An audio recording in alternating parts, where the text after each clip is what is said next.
अब पाकिस्तान तहरीक-ए-इंसाफ एक मरतबा फिर से सड़कों पर आने के लिए तैयार है और जो डेट्स उसने अनाउंस कर रखी हैं उसके मुताबिक तहरीक का आगाज़ जो है वो 11 अक्टूबर को मुल्तान और साहिवाल से होगा, फिर जिसके बाद 14 अक्टूबर को लाहौर में जलसा होगा और इसके बाद इस्लामाबाद में एहतजाज की कॉल दी जाएगी। अब ये जो 11 और 14 की तारीख हैं, आपको याद होगा कि 15 और 16 को शंघाई ताउन तंजीम के समिट जो है वो भी होने जा रही है। डेफिनेटली ये पूरा महीना ही अगर हम लोग देखें तो हुकूमत वक्त के लिए पैक्ड है, अपनी पोलिटिकल एक्टिविटीज़ को लेकर भी, अपनी पोलिटिकल और इकोनॉमिकल स्ट्रेटजीज को लेकर भी। और अभी कुछ देर पहले खबर आई है कि सऊदी सरमायाकारी वफ्द जो है वो भी पाकिस्तान पहुंच चुका है। लेकिन पीटीआई की ये जो हिकमत अमली है ये किस हद तक कारगर साबित होगी, क्योंकि एक प्रोटेस्ट उन्होंने लास्ट वीकेंड भी किया जिस पर अली अमीन गंडापुर साहब गायब हो गए और फिर एक बार फिर से नमूदार हुए। ये वही उनकी प्रैक्टिस रही है जो कि उनकी पहले भी रही थी एहतजाज के मौके पर। हाफिज एहसान अहमद साहब, आपको लगता है कि जो एपिसोड हो चुकी है पहले अली अमीन गंडापुर साहब के हवाले से, कि जिसको ना तो उनकी पार्टी के लोग एक्सेप्ट कर रहे हैं उस स्टोरी को, ना ही पार्टी के वर्कर्स उसे एक्सेप्ट कर रहे हैं, इस बार अगर वो दोबारा कॉल देते हैं तो लोग उनकी कॉल पर लब्बैक कहेंगे? अच्छा, एक तो ये ज़रियाब कि अगर पाकिस्तान तहरीक इंसाफ की अगर आप पॉलिटिक्स को जर्नली देखें जी। अभी बात की जा रही थी 18th अमेंडमेंट के कंसेंसस के ऊपर, तो 18th अमेंडमेंट भी थी, उसके अंदर भी पीटीआई ने पार्टिसिपेट नहीं किया था। जब 2008 के इलेक्शन थे तो पीटीआई ने उसका बाइकआउट किया और जब असेंबली के अंदर ये चीज़ें गईं तो सारी पॉलिटिकल पार्टीज जो मौजूद थीं उन सारों ने उसको पास किया और ये एक आपकी 18th अमेंडमेंट आएगी। उसके बाद अगर आप देख लें कि 2013 से 2018 का ऑनवर्ड्स देख लें तो पीटीआई जो है फिर एक जो स्ट्रीट पॉलिटिक्स है या एक एजिटेशन पॉलिटिक्स है उसके अंदर रही है।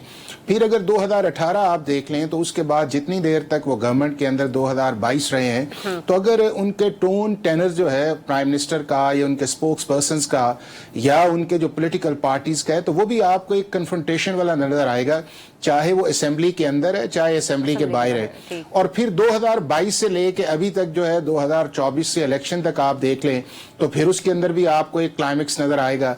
और 2024 के बाद अब तक जो आपका है, जो फरवरी के बाद है, तो उसके अंदर भी ये है कि आपको डेली कोई ना कोई जो है वो एक एजिटेटिव पॉलिटिक्स का मोड जो है वो पीटीआई के अंदर नजर आएगा। तो अगर इन सारी चीजों को रियलाइज किया जाए या एनालाइज किया जाए तो उससे लगता ये है कि पीटीआई का जो एक ट्रेंड है या पीटीआई का ये है, चूंकि पॉलिटिकल एग्जिस्टेंस जितनी देर तक आप दूसरे के मानेंगे नहीं या उस पॉलिटिकल प्रोसेस के अंदर डायलॉग करके आएंगे नहीं, उतनी देर तक आपकी ये जो एजिटेशन वाली पॉलिटिक्स है ये खत्म नहीं हो सकती।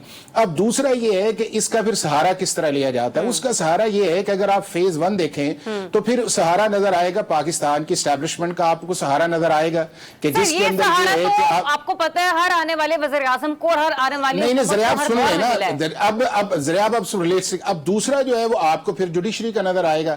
अब दो चीजें जो हैं किसी भी पाकिस्तान की पॉलिटिकल पार्टी को जो है न जेब देता है, न कहना चाहिए कि पाकिस्तान के इंस्टीट्यूशंस के अंदर पॉलिटिक्स लेके आए या पाकिस्तान की सुप्रीम कोर्ट के अंदर लेके आए। अब दो चीजों जिस पर अभी बात भी की जा रही थी जी, इलेक्शन का फोरेंसिक ऑडिट है। एज ए लॉ स्टूडेंट मैं आपको बताऊं कि पाकिस्तान की सुप्रीम कोर्ट के पास कोई पावर नहीं है कि फोरेंसिक ऑडिट करे। क्योंकि ये आपके सामने एक एग्जाम्पल थी कि 2013 के अंदर भी पीटीआई का यही था कि जी ये जो 34 पेंचर हैं या 35 जो भी था उनका फोरेंसिक ऑडिट करें, और अल्टीमेटली हुआ ये कि जी सुप्रीम कोर्ट करे। और फिर जब ये कंसेंसस आया तो पाकिस्तान की उस वक्त की गवर्नमेंट ने जो है वो एक ऑर्डिनेंस किया और एक कमीशन बना और उसको हेड किया उस दौर के चीफ जस्टिस। तो फिर सर अगर तो सुप्रीम कोर्ट के पास आप कह रहे हैं ना कि इतना कोई पावर नहीं, हाउस मौजूद नहीं है, तो फिर ख्वाजा आसिफ साहब को किस बात का डर है, किस बात का खौफ है? अब आप देखें ना, आप देखें कि क्यों ये बात बिल्कुल नामुनासिब है कि पाकिस्तान की पॉलिटिकल पार्टीज कहें कि जी मैं फाइज ईसा साहब के पीछे खड़े हूं, दूसरी पॉलिटिकल पार्टी कहेगी हम जस्टिस मंसूर के साथ खड़े हैं। क्या पाकिस्तान की पॉलिटिक्स के अंदर ये इस चीज का है कि डिवीजन ऑफ जजेस जो है on the basis of political affiliation आए? ये तो दुनिया के किसी मुल्क के अंदर नहीं आता। नहीं होना चाहिए ना कि पार्लियामान को इख्तियार दे दिया जाए कि आप अपनी मर्जी का जज लगा लें। आज पाकिस्तान मुस्लिम लीग नून की हुकूमत है इत्तेहाद के साथ, नहीं आईनी तरमीम इस सिलसिले में होने जा रही है ना सर। ज़रियाब मैं एक आपको थी ज़रियाब चीज ये है, चूंकि हम हर चीज को टाइमिंग के अंदर जाके और दूसरी तरफ चूंकि हम बात नहीं करना चाहते होते फिर हम कंट्रोवर्सी के अंदर चले जाते हैं। ये कंट्रोवर्सी नहीं है, ये फैक्ट्स हैं। अगर मैं गलत हूं तो मेरे सीनियर्स यहां पे बैठे हैं, वो इसको दोबारा से क्रॉस चेक कर देंगे।